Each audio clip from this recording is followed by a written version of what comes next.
28th of June 1914, shots rang out in the streets of Sarajevo, killing Archduke Franz Ferdinand and setting into motion the machinations of the First World War. Due to a complex web of tensions, history and alliances, Europe quickly began to fall into war. And very quickly, Australia and Britain were involved too. For this all to make sense, you need to realise that Australia and Britain were close. One historian wrote that Australia was convinced that its fate rested on Britain's. Even had it been possible to know the awful cost that Australia would pay for this dependence, it would be unlikely to have deterred them. Australian identity was so intermingled with that of a grander British identity that sentiment alone would have impelled most Australians into battle. It's hard to over-exaggerate just how close Britain and Australia were. On the first day of the war, Prime Minister Cook promised Britain 20,000 soldiers, and he then said that Australia's army was at the disposal of the British Empire. It always has been and ever will be. But the war rages on and enlistment numbers start falling. And so the government of the day makes a decision that it's time to introduce conscription. On the 28th of October 1916, the Australian people went to the ballot boxes for the nation's first ever plebiscite, deciding whether to introduce conscription for military service outside of Australia. Whilst the War Precautions Act of 1914 allowed the Prime Minister to introduce conscription for overseas service through legislation, he was plagued by internal opposition in the Labor Party. Rather than divide his own party, he appealed to the Australian people. Ultimately, Australia was divided on the issue, with 51.6% of the population voting against conscription and 48.4% for it. The conscription debate emerged not as just a disagreement on military need for conscription, but an irreconcilable conflict of views about core values which would be highlighted by the dynamic between Billy Hughes and the Catholic Church in the second conscription plebiscite. Australia's response to World War I both shaped and was shaped by religion. The war revealed religious allegiances. Protestants were largely deemed as conscriptivists who, with a connection to Britain, voted to assist the Empire by introducing compulsory military service overseas. Catholics, on the other hand, most being of Irish background and opposed to the handling of Irish independence by the British, were largely anti-conscriptivists.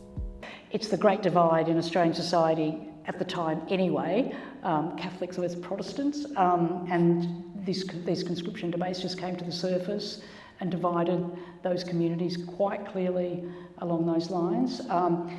It's a very heightened environment, very tense. Religion was fundamental to so many of these debates. From the very beginning of the second conscription debate, there was a real escalation in the rhetoric used. Conscriptivists were branded warmongers and compared to brutal figures, and anti-conscriptivists were painted as friends of the Kaiser and enemies of the state. Other incredible acts, like the throwing of an egg at the Prime Minister, as well as a raid of the Queensland Government's printing office by Hughes and a band of soldiers, made this campaign especially brutal. During the second plebiscite, a more vocal anti-conscriptionist voice emerged, Archbishop Daniel Mannix. Mannix was born in 1864 in County Cork, Ireland. A gifted scholar and theologian, he studied for the Catholic priesthood and became the Archbishop of Melbourne in 1917. Reading his letters shows slivers of disdain for canon law, but he was doubtlessly an incredible Catholic scholar. He would also be prominent for his ardent support of Sinn Féin and Irish republicanism more broadly.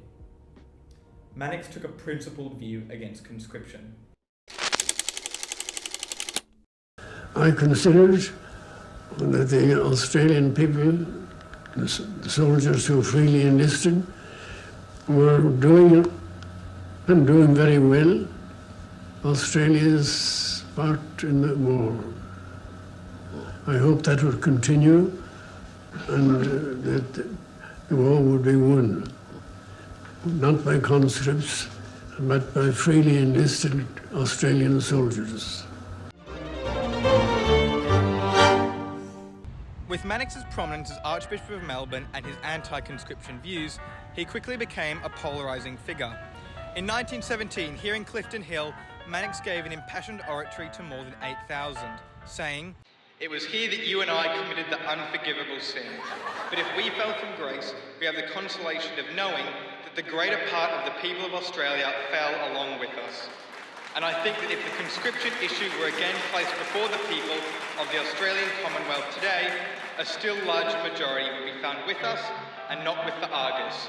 Whilst in the first conscription debate, Mannix was relatively unheard of, fiery oratories like this thrust him onto the public stage. Very quickly, a rivalry emerged between himself and Hughes.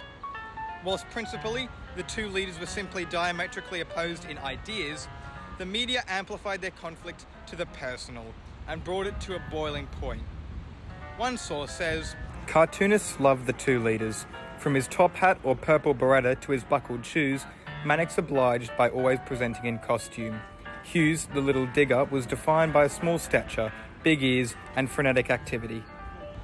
Very soon, Hughes recognised that Mannix was swinging huge amounts of votes against conscription, especially in Sinn Féin and Catholic working class Australians. Whilst Hughes indeed had strength in oratory, he simply couldn't match the entertainment value and humour of Mannix. Hughes matched Mannix in vigour and quick repartee, but he didn't show the comic sense that made Sundays such wonderful entertainment for Melbourne's Catholics. The usual functions stopped being dull and predictable. However, in addition to his skills as an orator, Mannix was able to make clear, concise and logical points against conscription that were separated from his Catholic faith. Mannix asked Australians, what would the economic position of Australia have been had the first conscriptivists prevailed? And he also reasoned that Australia had done its share and didn't have a moral obligation to continue to defend the empire. For this comment, he was formally rebuked by Billy Hughes. And it was this clear, punchy logic and reason that spoke to Australians and rallied them against conscription. When faced with the moral crisis of conscription, Mannix had a clear response. Conscription was illiberal, ill thought out, and frankly, un-Australian.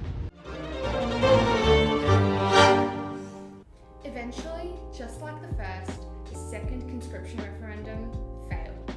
It failed by an even larger majority than it had the first time. Obviously, it's impossible to know how many votes Mannix shifted, but given his national profile and his strong leadership, it's widely acknowledged that he was one of the driving forces behind the rejection of conscription.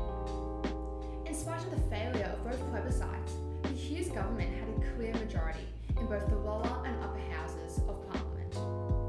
Legislation to introduce overseas conscription, disregarding the plebiscite results, could have proceeded.